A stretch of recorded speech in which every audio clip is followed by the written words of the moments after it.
Kapatid, eto. Sa hearing kahapon po in the Senate, pakinggan niyo po ang soundbite, may transcript kami dito, sa sinasabi ng PhilHealth Chairman at Secretary po ng DOH na si Ted Herbosa. Eto po. Secretary. Gusto ko rin paliwanag yung situation at wala namang akong sinisisi, no?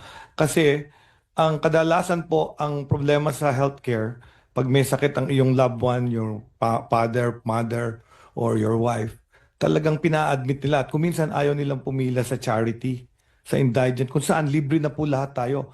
I'd like to explain siguro sa ating author ng UHC law, we have achieved UHC for the poor. Pag ikaw ay indigent, maoperahan ka, makikidney transplant ka, sagot lahat ng gobyerno. Ang problema natin sa UHC implementation ay yung working class. Yung working class, papasok yan sa NKTI, papa-admit po yan sa private.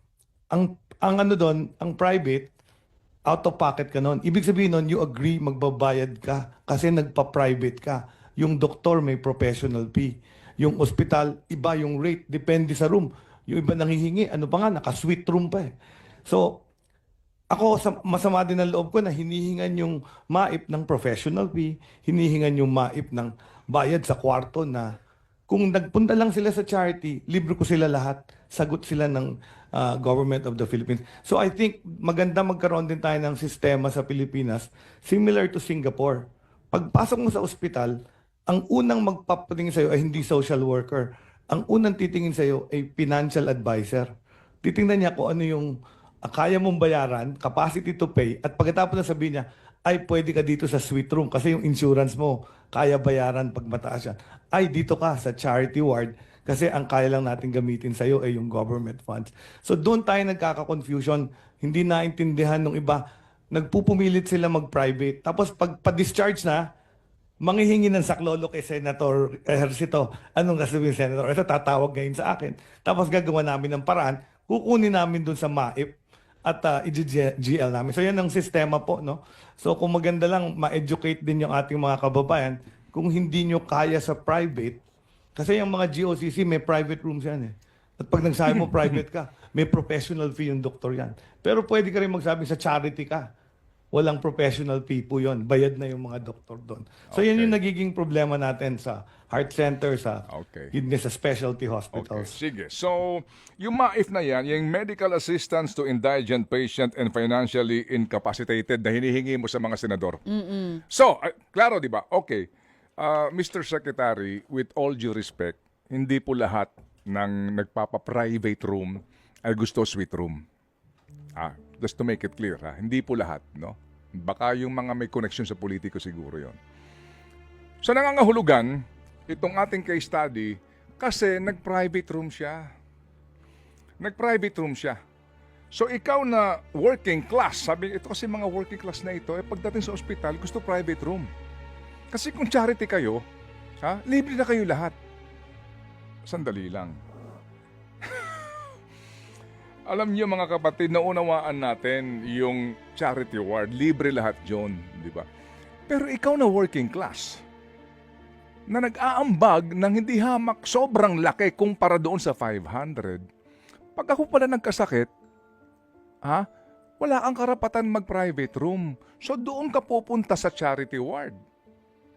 Mr. Secretary Herbosa, ikaw kaya mag-charity ward mo?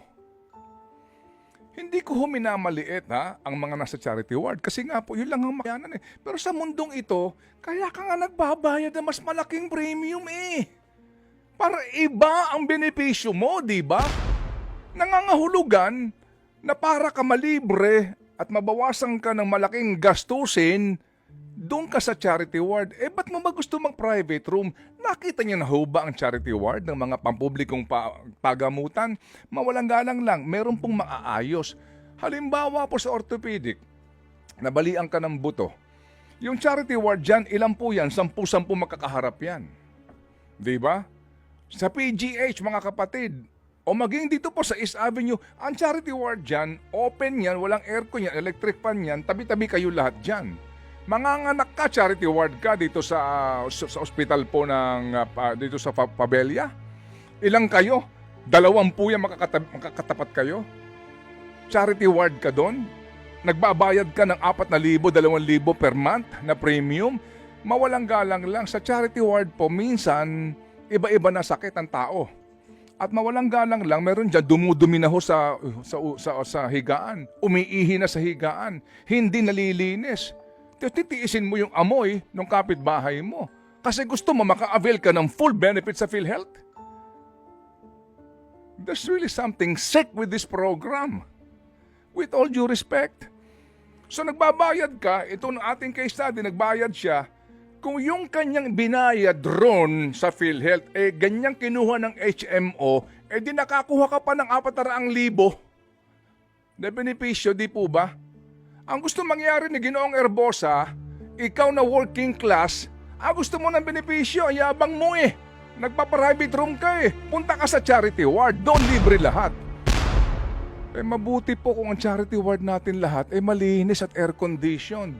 May sakit ka sa baga, na-injured ka, inoperahan ka sa anumang bagay ng katawan mo, doon ka sa charity ward. Tabi-tabi kayong lahat doon. Dadalawin ka ng mga anak mo, dadalawin ka ng mga mahal mo sa buhay, nando ka sa charity ward. Kasi nga, gusto mo ng benepisyo. Anong logic ito? Diba? Mawalang galang lang po sa inyo. Nagbabayad ka, bayad ka magkano dito? Kasi po may mga working class naman din, sa dami din po ng mga trabaho po, nagsisipag sila, ang kanila pong sweldo ay higit na 50,000. Na maliit pa rin ho ngayon. Higit na 100,000 piso, na maliit pa rin ngayon. Lalo na kung marami kayo, bahay mo, kotse mo, edukasyon ng anak mo, kailangan mong kumita 100,000 mahigit. Tapos ngayon, magbabayad ka ng premium, obligahin ka, pero pag nakasakit ka ng private room ka, mayabang ka na. Kasi gusto mo na ng VIP treatment, hindi po. Private room na simple na pinag-uusapan natin dito There's really something sick with this system. Think about it. Yan ho ang dahilan nito, di ba? And then, pupunta ho tatawag kay Congressman, kay Senator, hihingi ng mais. Guarantee letter. Kasi nga po, si Congressman, si Senator, meron nitong may pera ako. At sabi po ng NKTI, may nakakuha ng GL 1 milyon mahigit, di ba? One time, big time, sino yun? May higit pang 1 milyon, isa lang pong guarantee letter, sino yun? So lumalabas dito palakasan, sino may koneksyon kay politiko, mas malaki ang GL amount niya. Diba? Pero ikaw na nagko-contribute sa PhilHealth ng sobra doon sa minimum, pagdating mo sa NKTI o sa PGH, charity lang po ako muna. Kasi wala akong pambayad rito para ako makakuha ng benepisyo. Pero ang contribution mo, ang laki ng diferensya. So ibig sabihin, ikaw nag-aambagan para doon sa benepisyo ng mga mahihirap. Tama naman yun. Pero sa panahon na kailangan mo ng benepisyo sa gobyernong ito, kayabangan na magtuturing kung kumuha ka ng private room. Dahil yung pala, hindi katumbas ng serbisyo sa PhilHealth yung iyong binibigay ng contribution. And that is the truth.